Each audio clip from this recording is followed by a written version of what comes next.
La France reconnaît être officiellement entrée dans la 5e vague avec une épidémie de Covid-19 qui accélère, comme l'ont montré les chiffres de mardi. Près de 20 000 nouveaux cas quotidiens, soit plus de 7 000 de plus que 7 jours auparavant.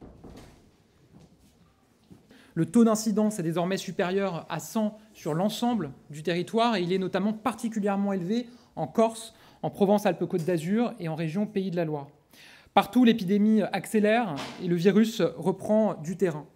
À ce rythme, le pays pourrait rapidement atteindre les niveaux du Royaume-Uni et de l'Allemagne, qui enregistrent chaque jour près de 40 000 nouvelles contaminations, alors que la moyenne française sur une semaine reste pour l'instant au-dessus de la barre des 10 000 nouveaux cas. C'est plus qu'en Italie et en Espagne. Avec le froid qui offre un terrain favorable à la circulation du virus, les autorités françaises appellent la population à une vigilance renforcée sur les gestes barrières, les contrôles des passes sanitaires et la vaccination. Les personnes âgées de 50 à 64 ans peuvent désormais prendre rendez-vous pour se faire administrer leur dose de rappel. Quant à la vaccination des enfants, qui a débuté dans certains pays comme l'Autriche, l'Académie française de médecine a pris une position médiane en recommandant le vaccin pour les enfants à risque ou vivant dans l'entourage d'adultes vulnérables.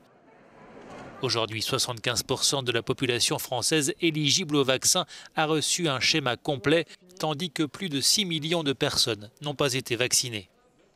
Une étude de Santé publique France montre que la vaccination contre le Covid-19 a fortement contribué à faire chuter les hospitalisations des Français les plus fragiles.